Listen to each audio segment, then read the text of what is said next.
Welcome back. Absolutely brilliant. Okay, right. Okay, so you're going to watch a short video in a minute related to what you were doing before the break.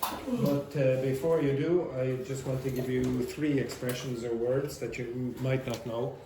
Does anyone know what that word means and how you pronounce it? Whimsical. Whimsical. Now, some people in English pronounce this WH like there's more aspiration. Whimsical. Whimsical.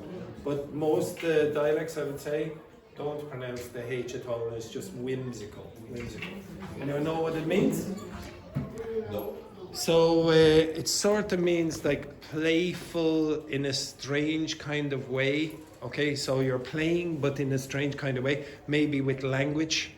Okay, so it's sometimes used with humor. So you have a whimsical sense of humor, strange kind of use of language or whatever. This one, does anyone know what this means? This comes from mathematics.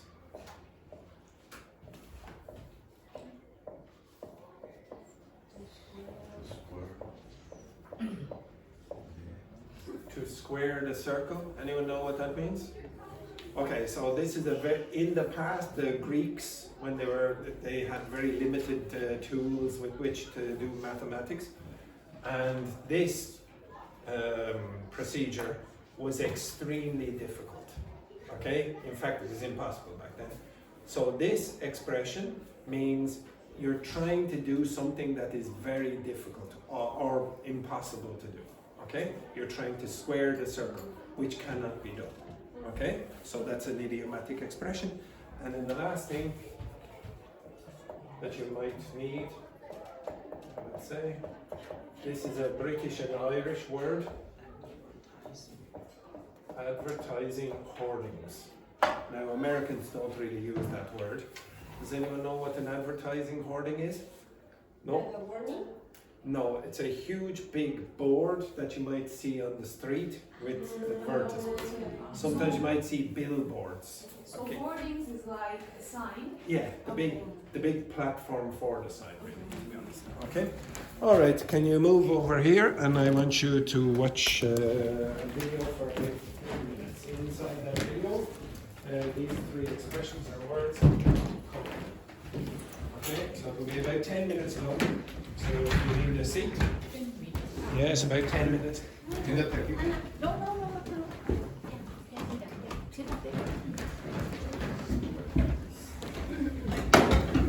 never trust you with that gun.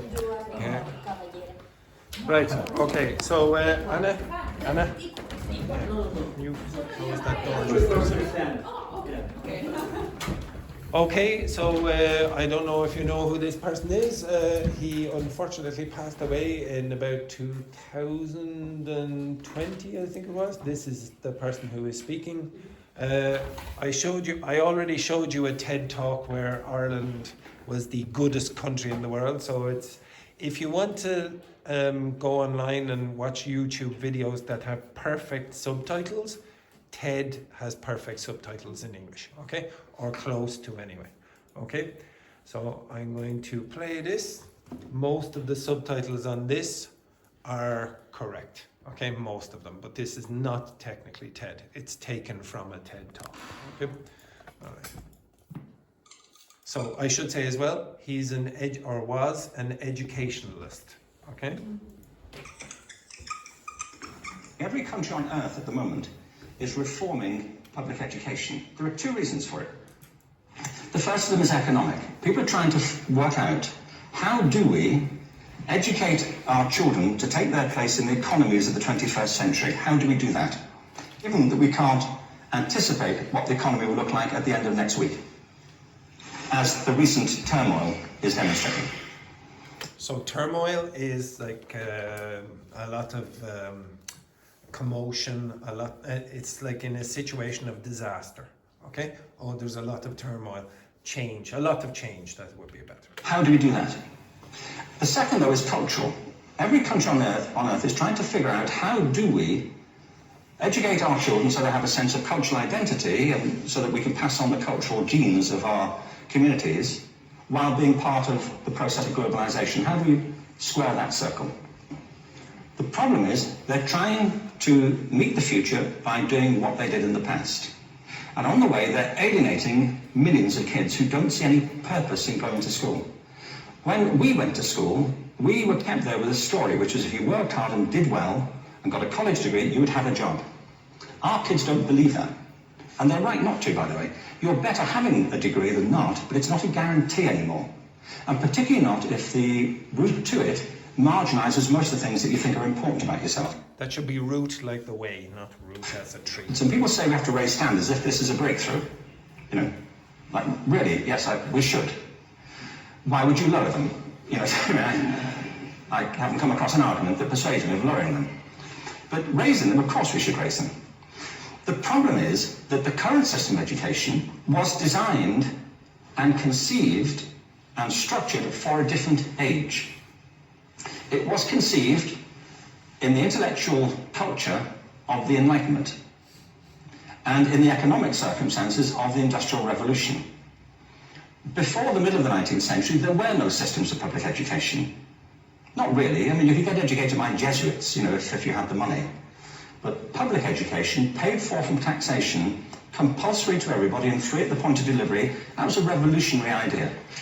And many people objected to it. They said it's not possible for many street kids, working class children, to benefit from public education. They're incapable of learning to read and write, and why are we spending time on this?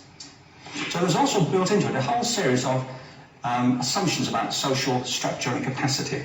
It was driven by an economic imperative of the time, but running right through it was an intellectual model of the mind, which was essentially the Enlightenment view of intelligence.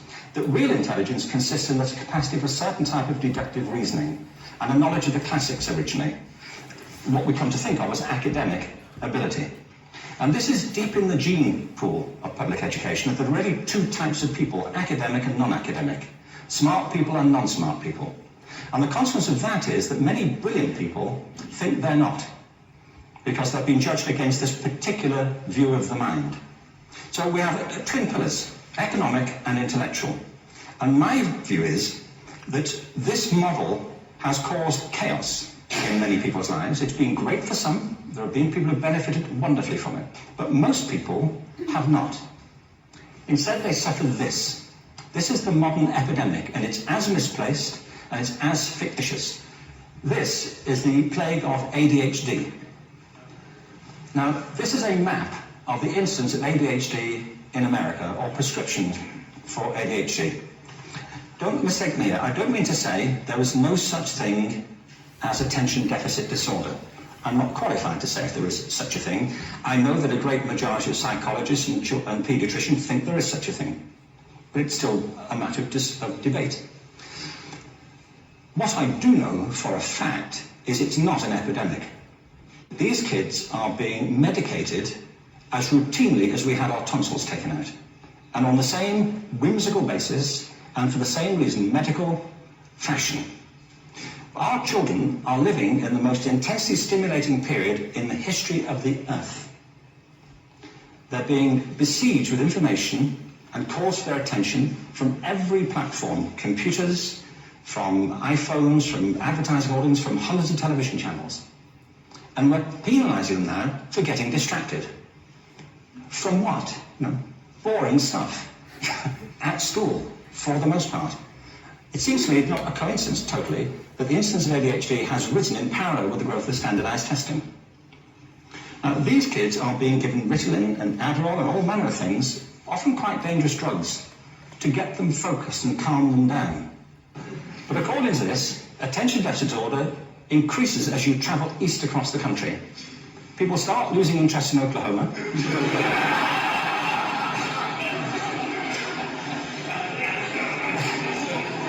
They can hardly think straight in Arkansas. And by the time they get to Washington, they've lost it completely. And there are separate reasons for that, I believe. It's a fictitious epidemic.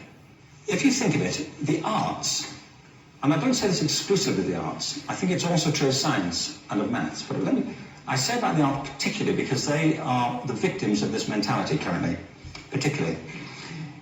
The arts especially address the idea of aesthetic experience.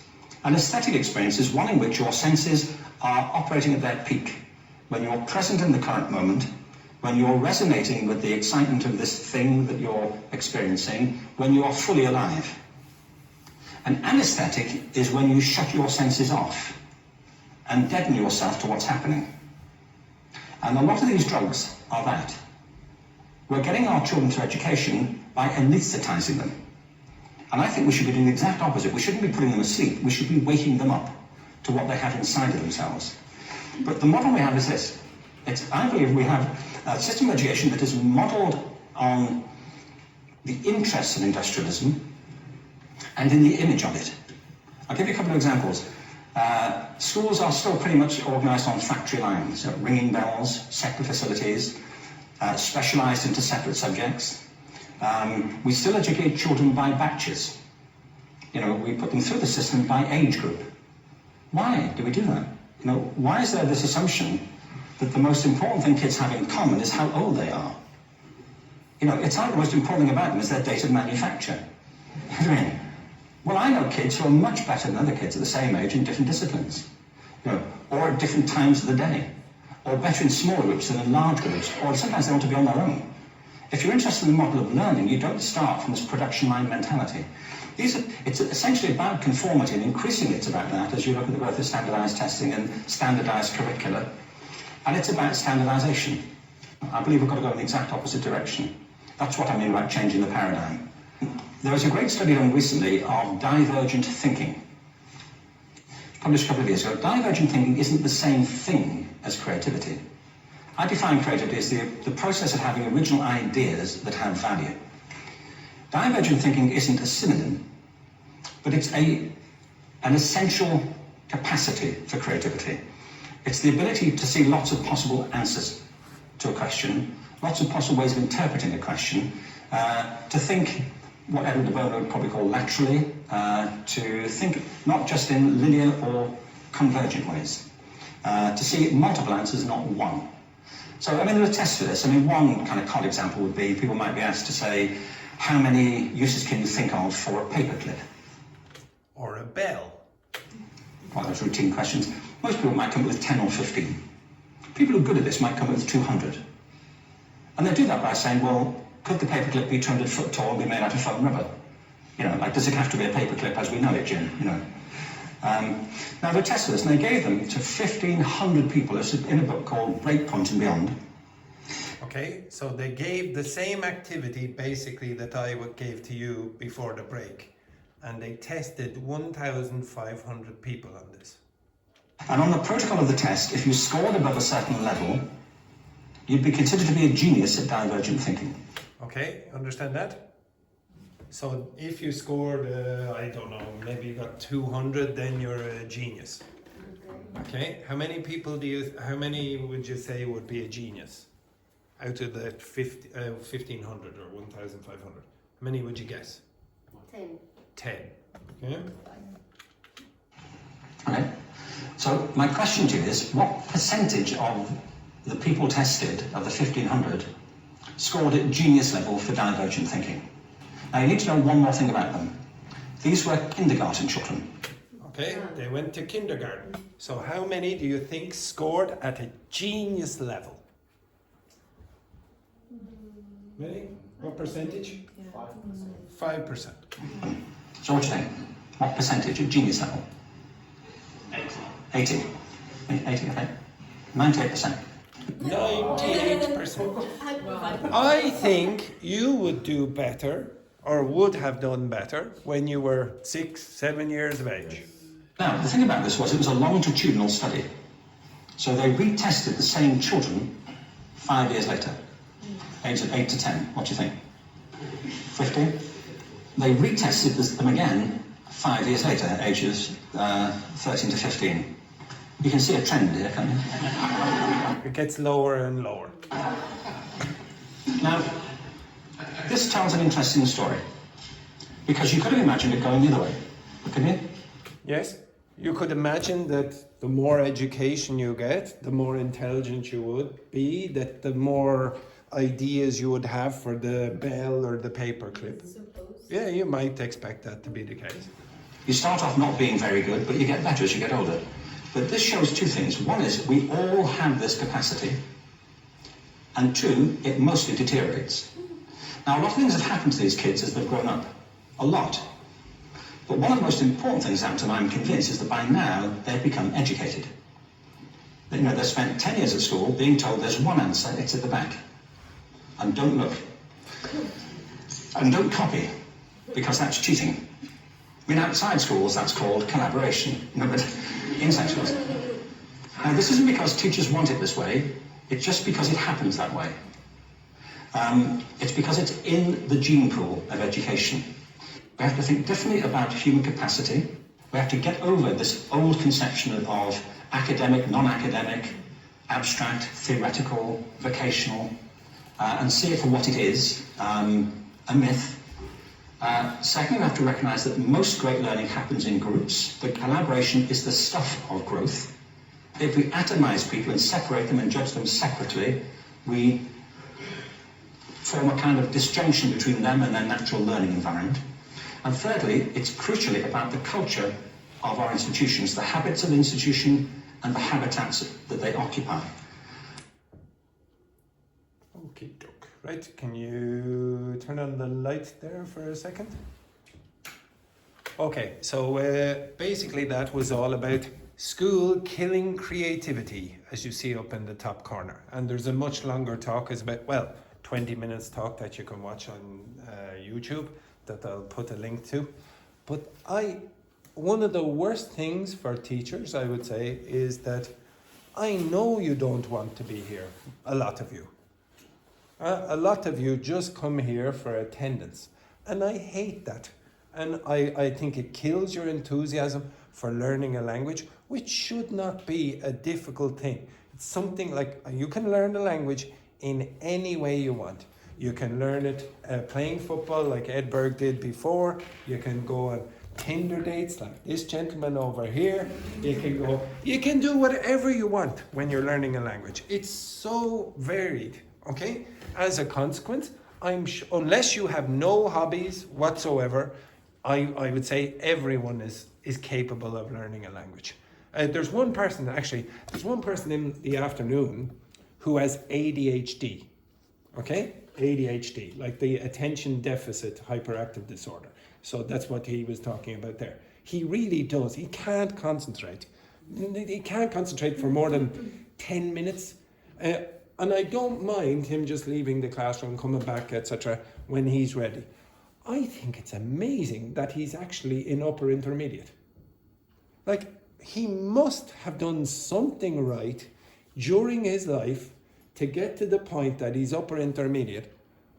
But it wasn't from going to school, because he can't concentrate for more than 10 minutes. So he must be doing things outside the class that work for him. And I don't care how you learn a language, as long as school doesn't kill the enthusiasm that you have to learn the language. And that's why I hate that the government insists that you'll be here for this period of time. I'm not a complete idiot. I do know that you can't concentrate for 100% of the time in the class. You sometimes are better in the night than in the morning. How many of you think you would study better in the evening than at 9 o'clock in the morning? I would. I would perform better as a teacher at that time. Do you think you'd study better in a different environment? Yeah, not like, how awful are classrooms usually? Like, look at it. Like it's awful. Like, this is the colour that we have. Imagine I took all the posters off the wall. Depressing. Yeah. And I changed that colour wall. This is supposed to be enthusiastic, okay? It's white or grey, beige kind of white. Like, it's awful. Like, it really killed the atmosphere. What would you prefer? What would you prefer? Where would you prefer to learn? Like, for example, he is always drawing. He's always drawing. Now, I would look. He's drawing again. He's drawing again. He doesn't even notice he's drawing half the time. Like, am I supposed to say to Henrique, don't draw, focus, focus? Like, if you do that, probably you're going to kill the person's enthusiasm and you'll kill their creativity. Do you think being creative is useful for learning a language? Yes, it is. Yes, Why? because you are able to find another ways to practice. Yeah. What else? So that's true, like you can use different methodologies or whatever. What else? Why else would it be good for learning a language? I think that in that case, if you get creative, you don't see it as an imposition, like something an imposition, like something that I have to do. Yes. Generally speaking. Yeah, I would say that's true as well. Anything else? More effort. Yeah, you're probably more motivated. Yeah, you're more motivated, you make more of an effort. You might, for example, come to class on time, for example, you might do that. Okay, anything else? There is a common belief that you have to learn from the books in a normal class. Yeah, but even the word normal, what the hell is a normal class? Oh, it's like this? No. It has to be like that. Ordinary class. Anything else? Like, I want you to be good communicators. Now think about, don't forget about language learning for a moment. If you want to be a good communicator, does creativity help? Yes or no? Yes, because if you don't have like the real word or the real vocabulary that you want to say, maybe the creativity can help you to describe the thing that you want to communicate. Do you think your stories before, from yesterday, were very creative? No. Do you think ChatGPT would do a better job? Maybe no. Maybe not? Maybe yes. Maybe yes? Just because it is an AI, so it takes from the internet, from the huge database of the internet, all stories that are very Humans good. created, Humans etc. creativity, yeah. Do you think your kids in the future will be very creative or not? Or less creative than you? They will be less creative than us. Do you think? You don't think they'll be very creative, or you do, Andrea? I don't. Why? I think in the future the kids going or work only with KI and don't. They won't think for themselves? Yeah. Stephane? Yeah, You agree with that? Same, I agree. Why? Yeah. Because young generation have always in communication with virtual and Virtual world, yeah, etc. yeah. Okay. And they don't think in sign themselves. Okay, Aziel? I'm not totally agree with you guys. I don't totally agree with you guys because we have a lot of tools that many people use. For example, in the university, when you are doing a thesis, many people say, you're a lazy guy because you are using ChatGPT to use as a teacher and resolve all the answers that you have. I think it's creative. Now, for example, in Mexico, we have a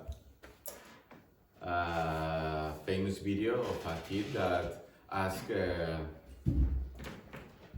ChatGPT? ChatGPT or something like that. Mayo. Please let me tell me the answer of this mathematics problem. That's creative for me because she doesn't need to ask her mom. It's like using the tool. Okay, so ChatGPT is like a mother. Something like that. But it's about creativity. Other kids could ask their mothers or their fathers, but it's why don't we use this? Do you think I would be You need to use it with responsibility. in a responsible way? In a responsible way, like to teach the kids or the children that use it in that way. What, Federica? The main problem, I think that the main problem is that kids nowadays don't know how to use these tools, which are very, very useful. I, in some parts, agree with what you said, because when you, for example, are learning a language, you get creative also by using all the tools you have at your disposal. But the main problem is that we can't really know, we don't know actually how to use them. So I think that it's very important to, I don't know, maybe make some disposition about technology and AI in general, which is something that we are, even in Europe, that we are doing, but I think it takes time. Do you think it makes you, if you used it, would it make you a better teacher or worse, or it doesn't make any difference whatsoever? I think that AI would give me other kind of resources. I don't know. I would not say that this will make me a best teacher. A better teacher. No, I do. I think it makes me better. Okay, and makes me better because I think I can make you more independent quicker. Okay, I can show you techniques that you can use on your own, independent of a teacher, and you don't need to spend so much money on a course like this or whatever, etc. I think it makes me better in that way. Now, maybe I get too lazy, maybe okay, now just let ChatGPT do it, etc. But I do think, now there it is. Okay, ChatGPT, go for it. Okay? We love you, ChatGPT. Yes, exactly. Okay, actually, I haven't published these, but if you go back far enough in the videos, so we've only done 45 weeks, but if you went back further, you could go 50 weeks prior to that, and there was no ChatGPT really being used in those videos. And I don't think they were as productive. I think they were productive, but I don't think they made the students as independent as quickly. Okay? So I think you can use AI and be reasonably creative, but I think if you want to learn a language, being creative makes you a better communicator.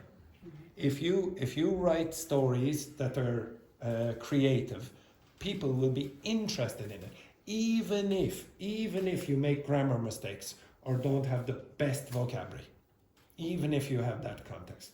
Okay, go back to your seats, and I want you to be creative in another way.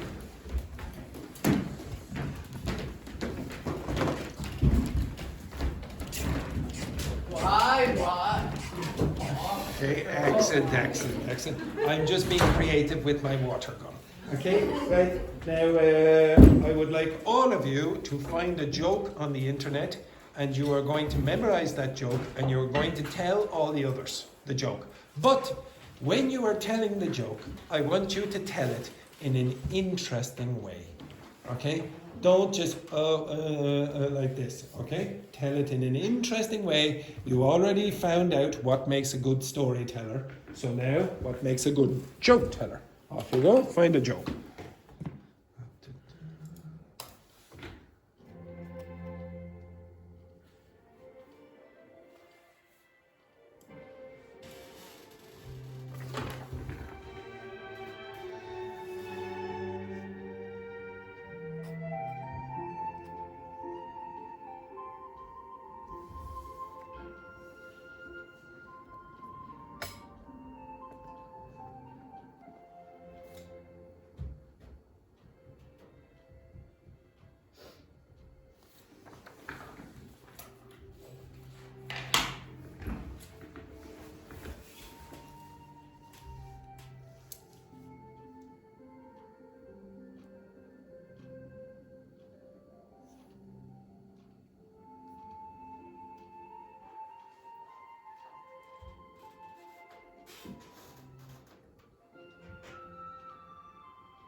It's always bad as a joke teller to laugh at your own jokes.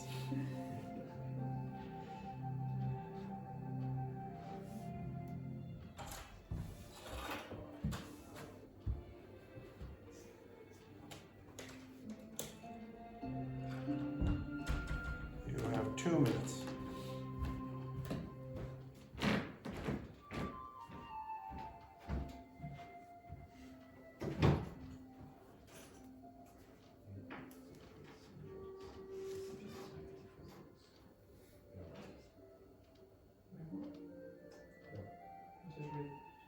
No, memorize the joke.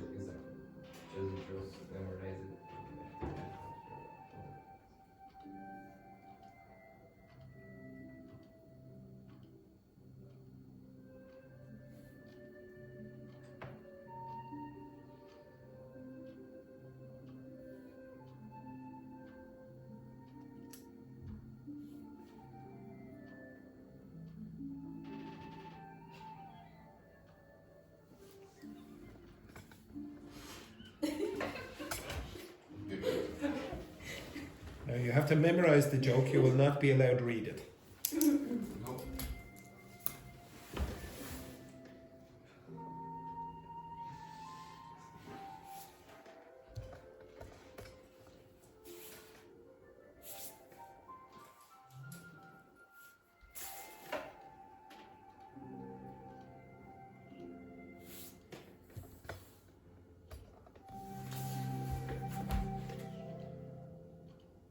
And if I see the joke about impasta again, is it? Yes, yeah. I am not accepting that joke.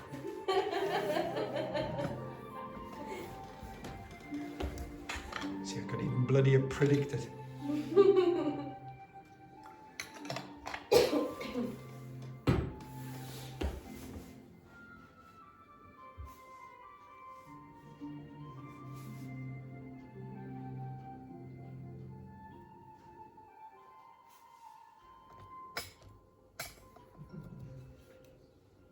You have 1 minute.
Quick.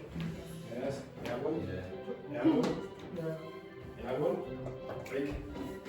We are just waiting on JP and Fan. That's 30 seconds for them.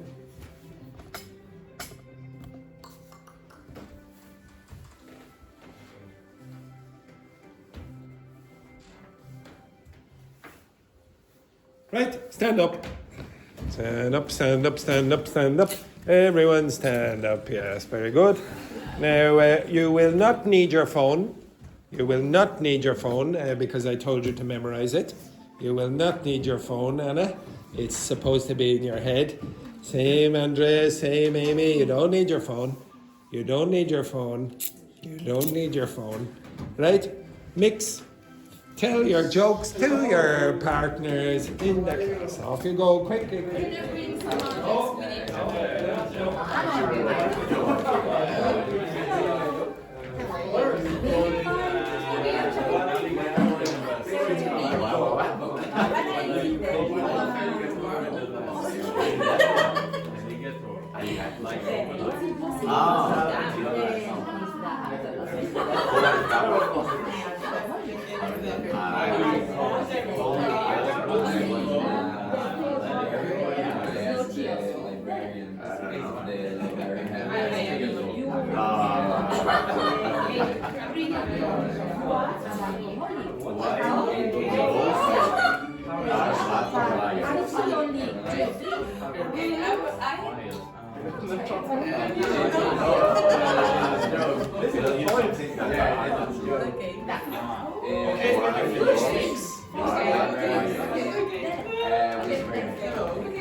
You can see everyone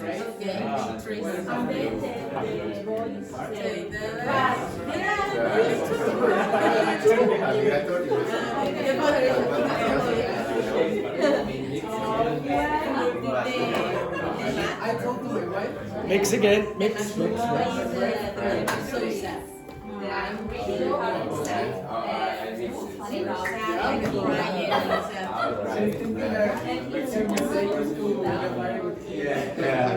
I showed the.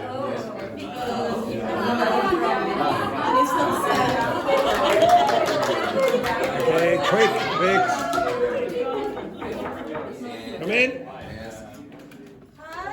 Hello, Erica. Come in.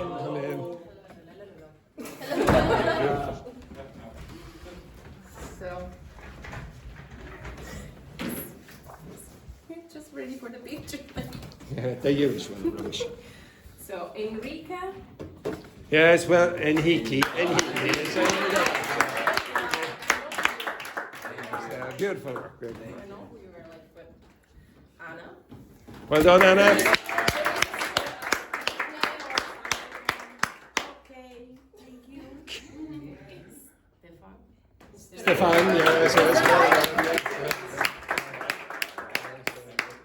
And Federica. She gets the Italian names correct. Okay, right. Bloody photograph. Paper now with your yes. Okay, we don't want to go.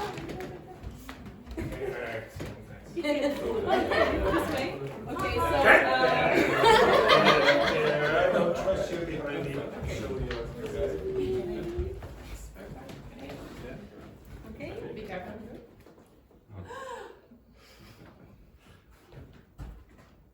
Smile. Okay. I smiled in one photograph. They put it in the brochure for Castle Folk. I look like a complete pervert. A psychopath or a pervert. It's terrible. I never smile. Okay. Now I know the story, that's why. Okay, so 3, 2, 1. Syphilis. Real fast. Thank you, Erica. Right, continue your jokes. Okay, continue your jokes. Thank you, Erica. So.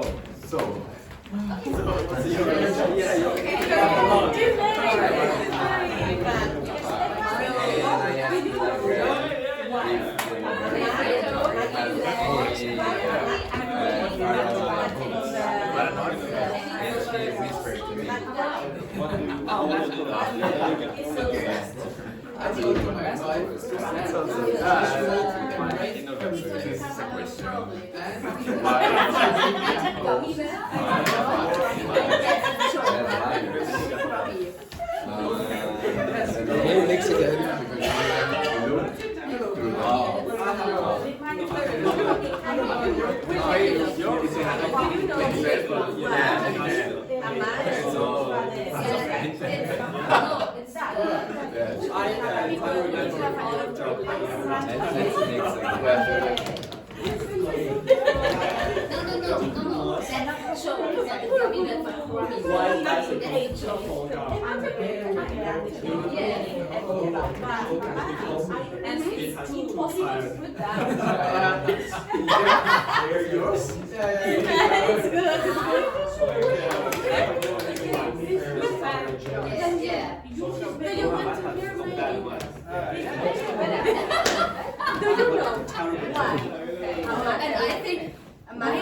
Yeah, so while So you're sad. the Germans are very bad at comedy.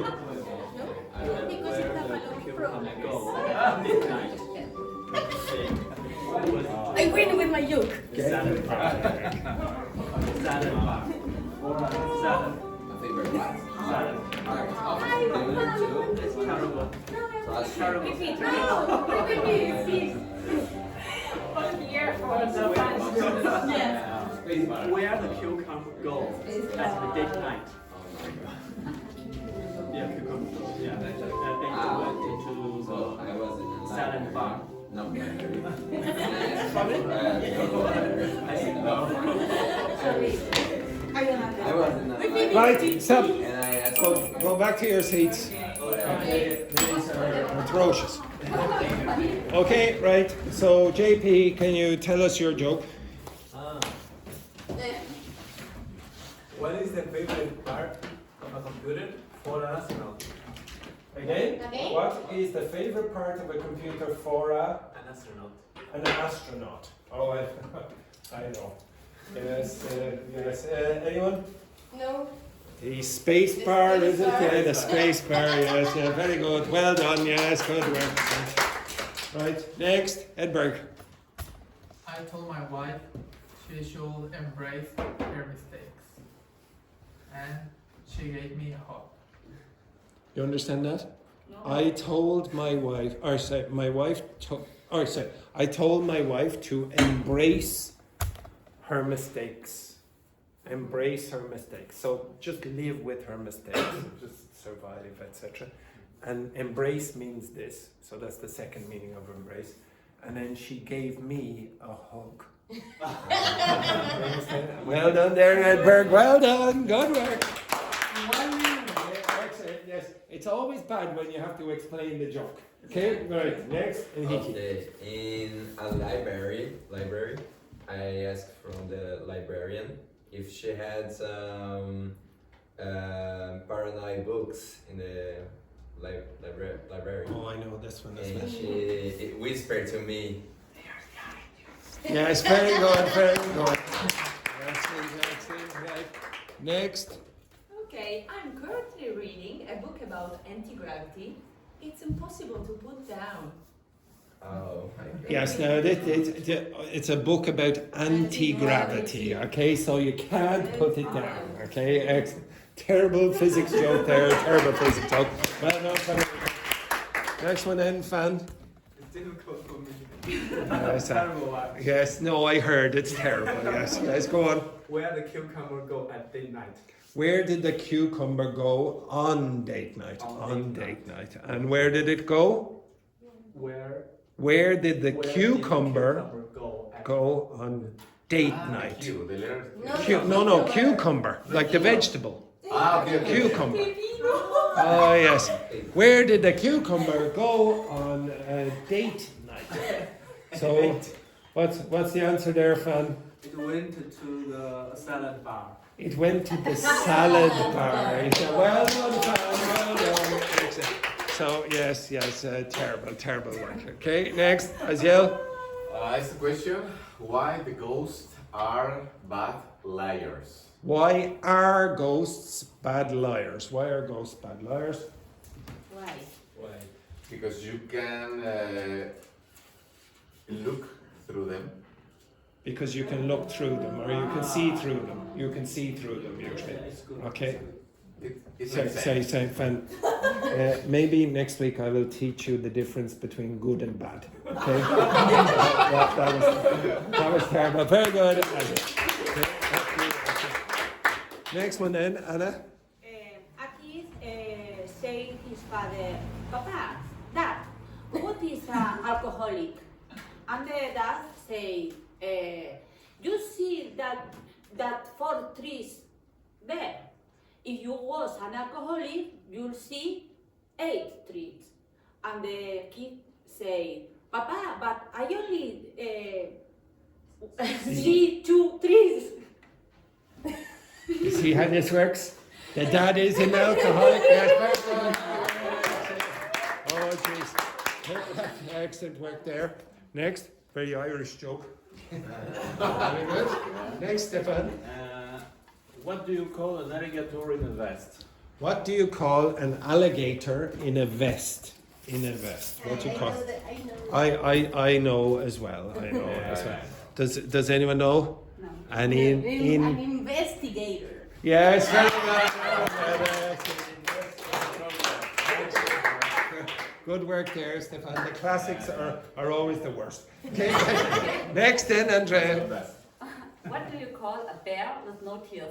What do you call a bear with no teeth? Bear? A bear?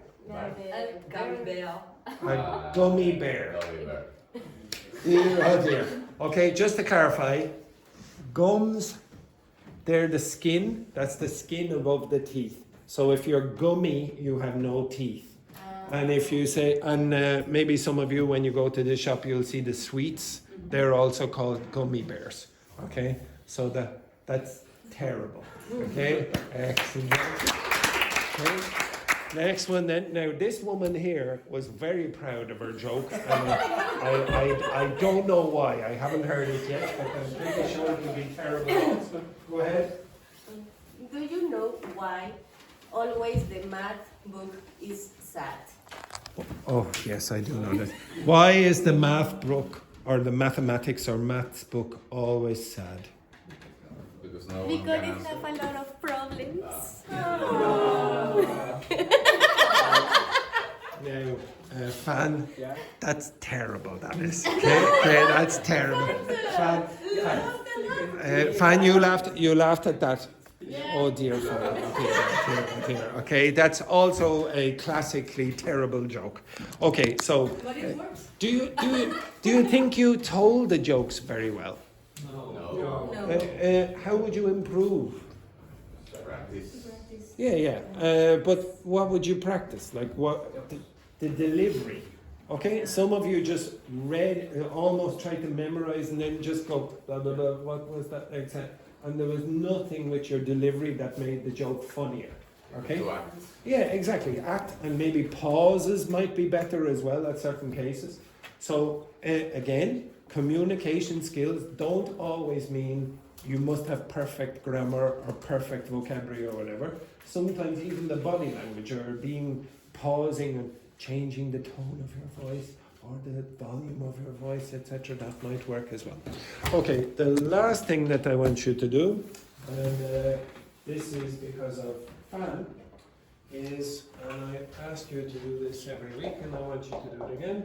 I won't get you to do it for very long, because we don't have much time, but oops, sorry.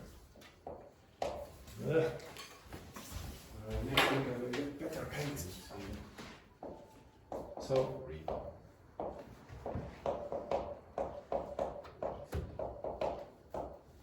I told you I really want you to start doing this, and I'm not sure that you do it yet. Okay, so extensive reading or extensive listening is when you read or you listen to whatever material you want to listen to or read, just for pure pleasure. It's not because the teacher says, okay, now here is a reading.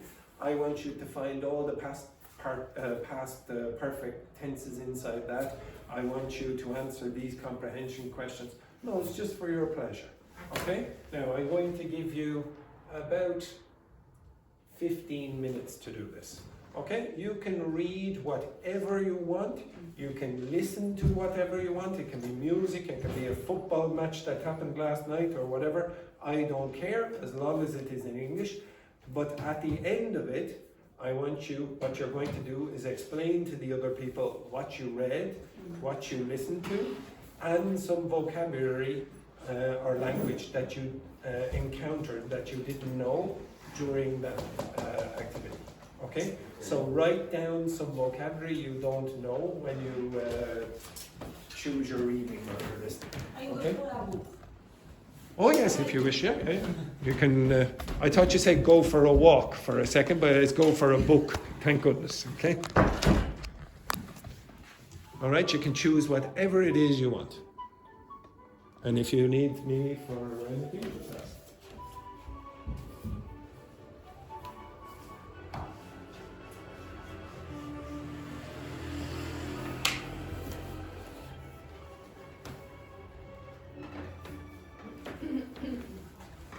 going to steal a biscuit from Erica.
All right, stop. Okay, stand up, stand up, stand up. Up, up, up, up, up. Some people still don't know how to move very fast. Very good, excellent. Right, can you please explain to the ugliest member of the class what you were doing for the last 20 minutes and some vocabulary that you encountered during that 20 minutes?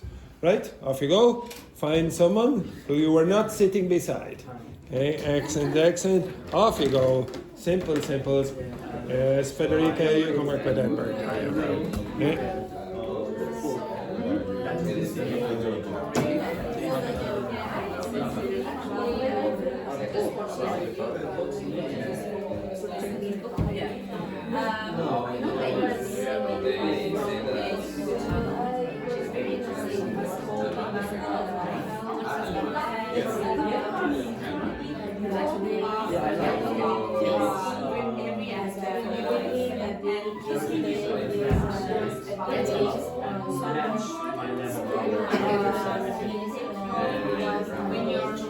In this paragraph, it's described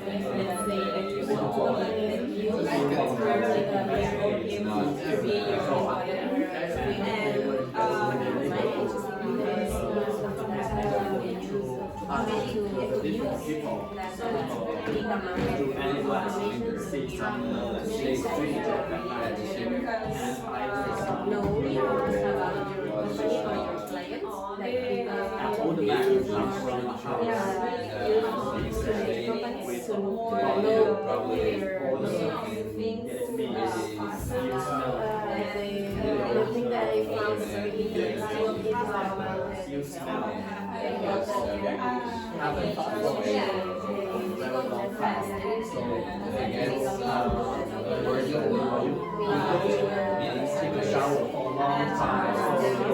So it's the same. A lot of people here have done the hope that they see that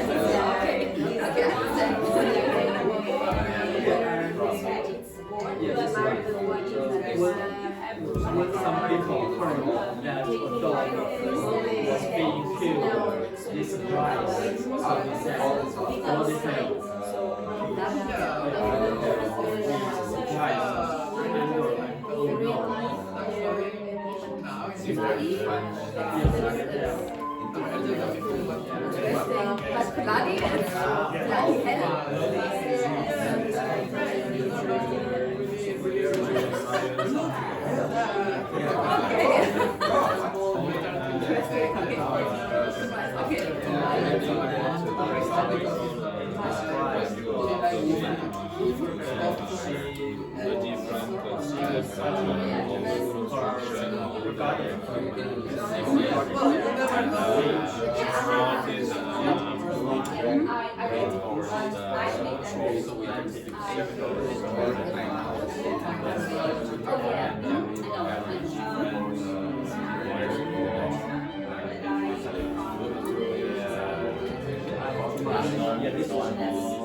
Is to give her quality time?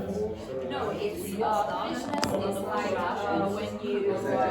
when you for example I think if you think like in Spanish, maybe.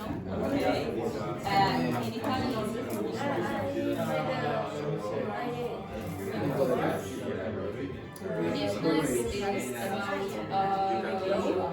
when To increase your yes. your confidence.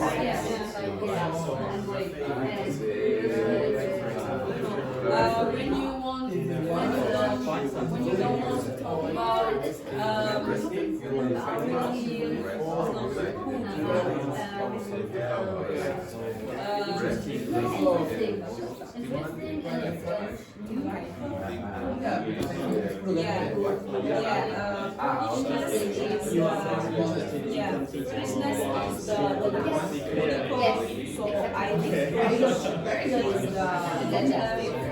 so when you're Polish, you take your time because you are you don't imply some aspects or knowing but it's not so. The guy said it's not about the Polishness. It's about to go to take your time to do time to go.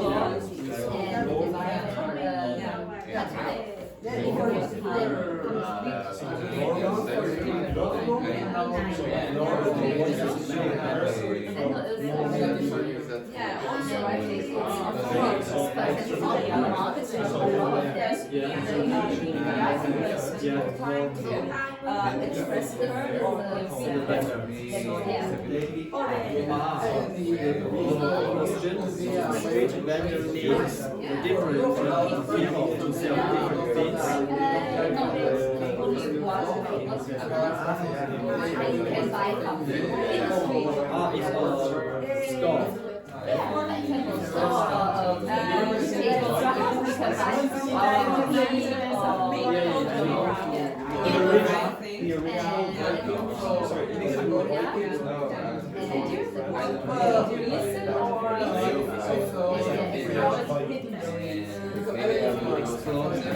was like a very good match.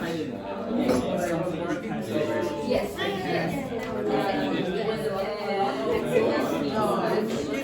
It's not European.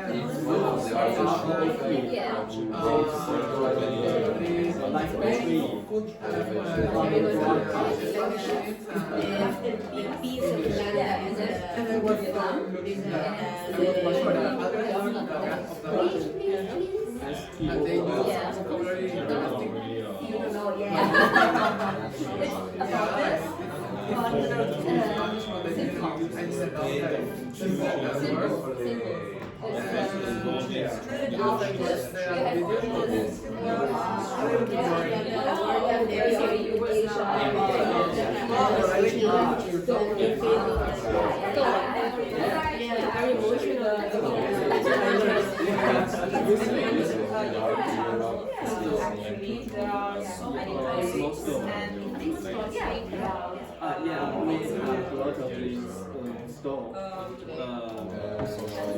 Okay, sit back down.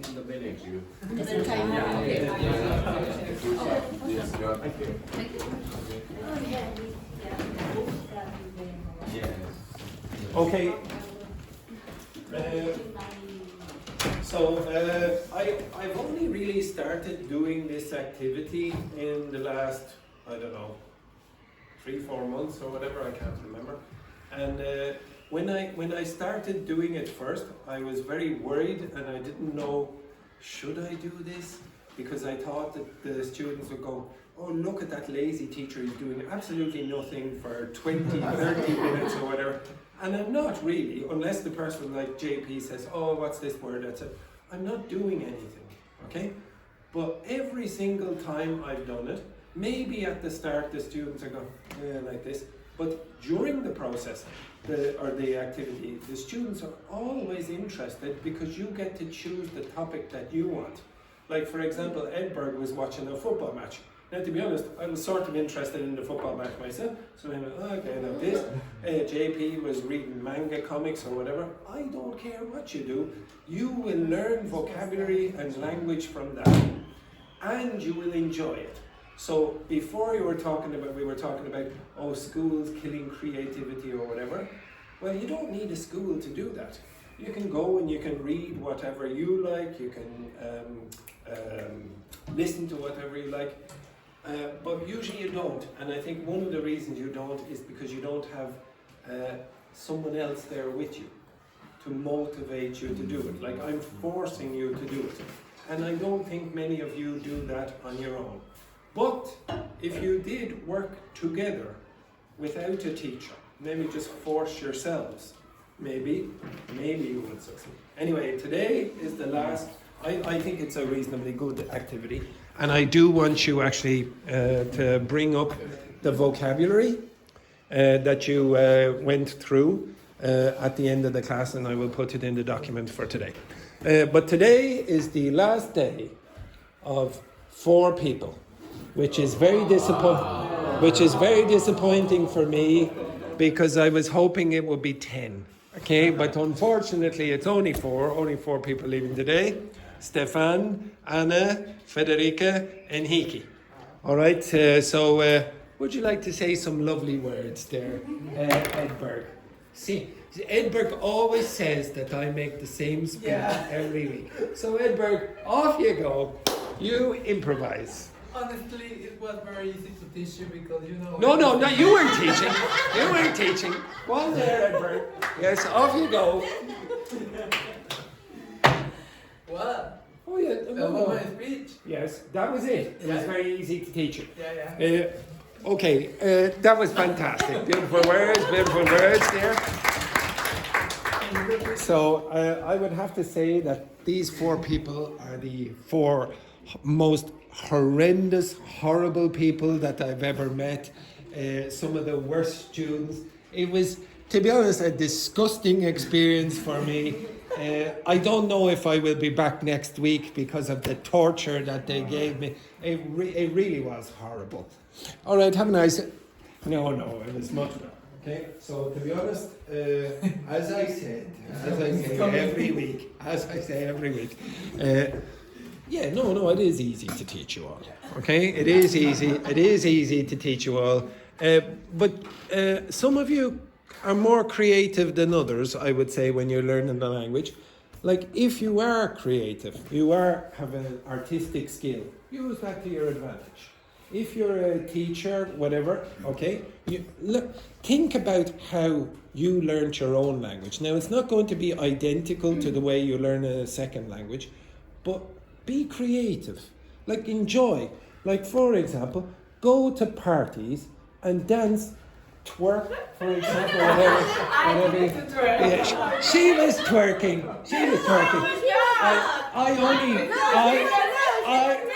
I only showed you the first part of the video. So, yes, it did. I saw lots of video evidence. Go twerk, do your art. Go down to the library, get books like this, whatever, etc. Now, to be honest, I was sort of interested in it. Okay, open your eyes. If you're in a business area, for example, so every week Stephane kept asking me for sales vocabulary and how to do interviews or whatever. You can do a lot of this yourself. Really, if you just use technology in a more creative way, a lot of it you don't need a teacher for. And you were beautifully easy to teach. Okay, you're very nice people, all of you. And like, to be honest, I am lucky. I am lucky that I have a good class. Like, sometimes I have to substitute in other classes and I don't find it as enjoyable. Okay, you make it easy. All right, have a to be honest, you could make it easier. So I'll just leave the tip box here, and I'll just leave the room. Okay, right. Have a nice weekend and enjoy the international lunch, etc. Okay.